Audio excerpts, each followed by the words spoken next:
Your toddler trusts you more than any person alive, more than anyone they will ever meet, and that trust is not something they decided. It is something their brain was born doing, but trust is not permanent. It is something your toddler's nervous system checks and rechecks every single day, through small moments, through ordinary habits, through things you do without even thinking. Here are 8 of them. None are cruel, none are careless. Every single one belongs to a loving, present parent. By number 6, you will recognize yourself. That is not a criticism. That is the whole point. Number 1, making promises you forget to keep. You say it because you mean it. We'll go to the park on Saturday. I'll read you 2 books tonight. We can get ice cream after dinner. You are trying to give your toddler something good to look forward to. That is love. But then Saturday comes. Life gets busy. The park doesn't happen. The second book doesn't happen. The ice cream doesn't happen. And you move on because your toddler seems fine. They are not as fine as they look. A 2019 study at the University of Michigan followed 189 toddlers aged 24 to 36 months over 6 weeks. Researchers tracked how toddlers responded to unfulfilled parental promises over time. The toddlers did not get sad and vocal the way adults might. They did something quieter. Their nervous system stopped fully believing the promise the moment it was made. Cortisol levels before future promises were measurably higher in toddlers whose parents had broken commitments repeatedly. Their bodies had already learned to brace. Every promise you make is a prediction. Your toddler's brain is a pattern machine. It takes your words and uses them to build a model of what the world will do next. When the prediction fails enough times, the brain updates the model, not consciously. Automatically, your words stop being information and start being possibilities. The fix is simple. Make fewer promises.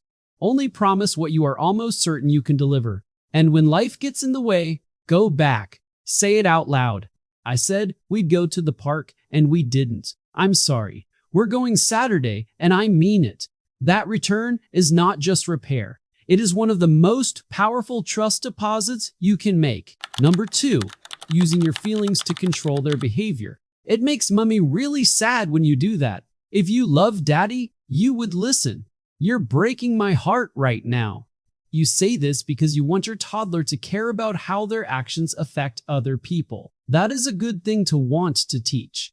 But this is the wrong way to teach it. A 2021 study at the University of Amsterdam with 231 toddlers aged 18 to 42 months found something striking. Toddlers whose parents regularly used emotional language to gain compliance became significantly less likely to share their own negative emotions with their parents over time. They didn't stop feeling things. They stopped bringing those feelings to you. Here is what is actually happening inside your toddler when you do this.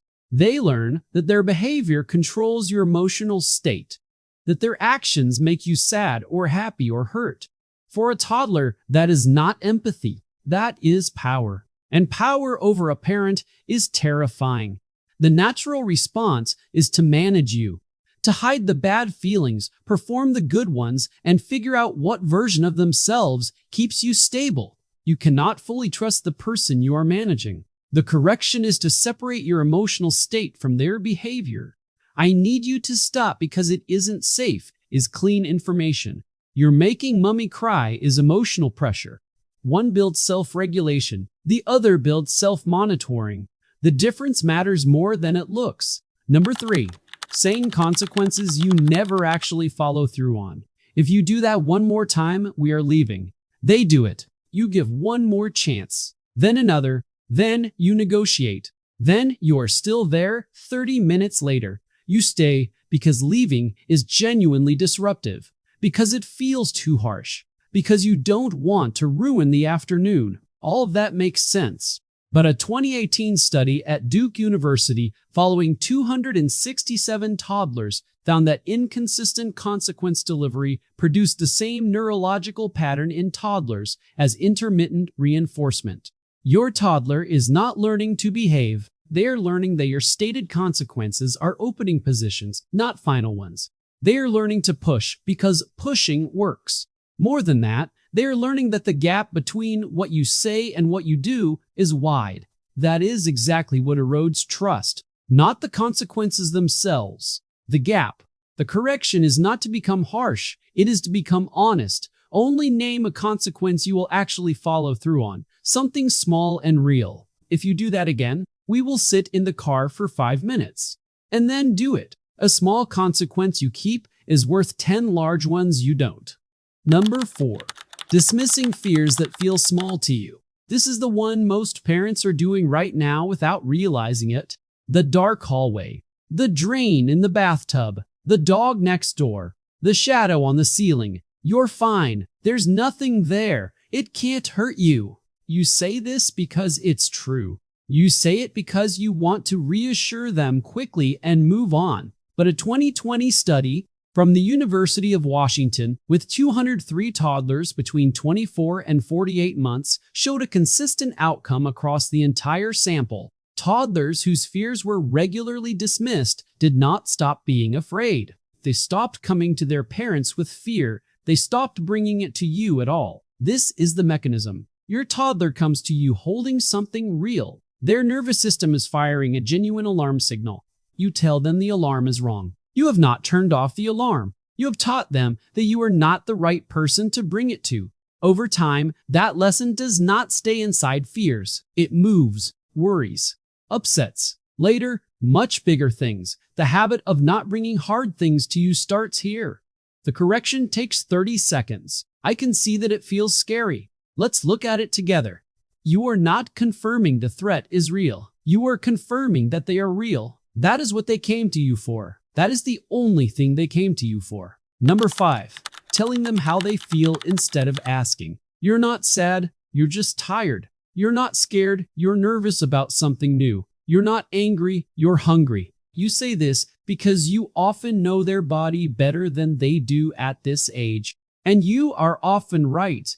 That is not the problem. A 2017 study at the University of British Columbia, following 178 toddlers, found that habitual parental emotional relabeling, consistently replacing the child's stated feeling with the parent's interpretation, was one of the strongest predictors of something researchers called emotional self-doubt. The child's confidence in their own inner experience dropped significantly over time. What your toddler is learning is this: your read of how they feel is more accurate than their own. So when they feel something, the first thing they should do is check with you to see if they're feeling it correctly. That is not a healthy skill. That is the beginning of a person who does not trust themselves. You are the most important person in their world. When the most important person in your world consistently tells you that what you feel is wrong, you start to believe them. The fix is one word: ask first. You seem upset. What's going on? Even when you already know the answer, even when it takes longer. The question teaches them that their inner world is worth investigating. The statement teaches them it isn't. Number 6. Half looking when they show you something. The drawing, the block tower, the rock they found outside that they have been carrying for 45 minutes. They bring it to you. You glance over. That's great, sweetheart. You go back to what you were doing. A 2016 study at Stanford University with 224 parent-toddler pairs found that parental minimization of child-led activities, even subtle, nonverbal minimization, produced a measurable drop in child initiative within weeks. Toddlers in the study began presenting their efforts to their parents less and less frequently. Here is what is actually happening at that moment. Your toddler is not showing you a rock. They are asking you a question they don't have the language for yet. The question is what matters to me something that matters to you? Every time you half look, the answer updates. After enough half looks, they stop asking. This is not about performing enthusiasm you don't genuinely feel. It is about making full contact for 20 seconds. Put the phone down. Turn your body toward them. Look at the thing they brought you. Ask one real question. How did you find this? How tall can you make it? 20 seconds of full contact does more for trust than 20 minutes of being in the same room. Number 7. Giving reasons that change every time. We can't have a biscuit because it's too close to dinner. Next week, we can't have a biscuit because you didn't eat your lunch. The week after, because I said so and that's final. The reason changes because sometimes the real reason is just no, and you are searching for the version of no that will end the argument fastest. That makes complete sense. But a 2022 MIT study with 156 toddlers aged 30 to 48 months found something that surprised the researchers. Toddlers were not looking for reasons. They were looking for consistency. Shifting rationales, even logical, reasonable ones, produced higher rates of argument and lower rates of compliance over time, because toddlers had learned that the stated reason was a negotiating position. And at 12-month follow-up, inconsistent reasoning predicted significantly lower trust scores. Your toddler is an extraordinary pattern detector. When the pattern in your explanations keeps changing, their brain registers it as unpredictability, and unpredictability is the opposite of safety. The correction is simpler than it sounds. It is completely acceptable to say because that's my decision and I love you. That is consistent. That is honest. Honest and consistent beats logical and shifting every single time. Number 8, apologizing and then doing the same thing again. This is the deepest one on the list. Read it slowly. You lost your temper. You came back. You got down to their level, looked them in the eye and said, "I'm sorry I raised my voice. That wasn't okay." You meant every word. Your toddler looked at you and something in the room went warm again. It was a real repair. Those moments matter enormously. And then 3 weeks later, it happened again. The same trigger, the same raised voice, the same repair afterward. A landmark 2023 study at Harvard Center on the Developing Child followed 312 families over 4 years. Researchers found that repair after rupture is one of the most powerful trust-building events in early childhood. A parent who breaks connection and comes back is teaching something irreplaceable. They are teaching the child that relationships can crack and hold. That is the foundation of security. But the study also found something that gets far less attention. When repair is not followed by any directional change, when the same rupture happens again and again with the same apology each time, the apology loses its meaning. Your toddler's nervous system learns a new pattern. The apology is not a sign of change. The apology is part of the cycle. This is not about perfection. The researchers were clear. You do not have to stop losing your temper completely. You have to be different because of it. Your toddler needs to see that last time left a mark in you, that you are trying something new, that the gap between the ruptures is getting longer, even slightly longer. That slight difference is everything. It is the difference between a pattern that repeats and a parent who grows. 8 habits. None of them mean. None of them are careless. Every single one is something a loving, present, genuinely trying parent does. The research is not asking you to be a different parent. It is asking you to look at one thing: the gap between the love you feel and the version of that love your toddler's nervous system is actually receiving. That gap is real. And it is closable, not all at once, not perfectly. One returned promise, one real question, one full 20 seconds of contact at a time. Your toddler is not keeping score. They are building a model, a working answer to the most important question of their early life. Can I count on this person to be who they say they are? You already know the answer you want them to have. Before you close this video, do one thing. Think of the habit on this list that felt most familiar, not the one that surprised you, the one that felt like a mirror. Write it in the comments as a number. Just the number.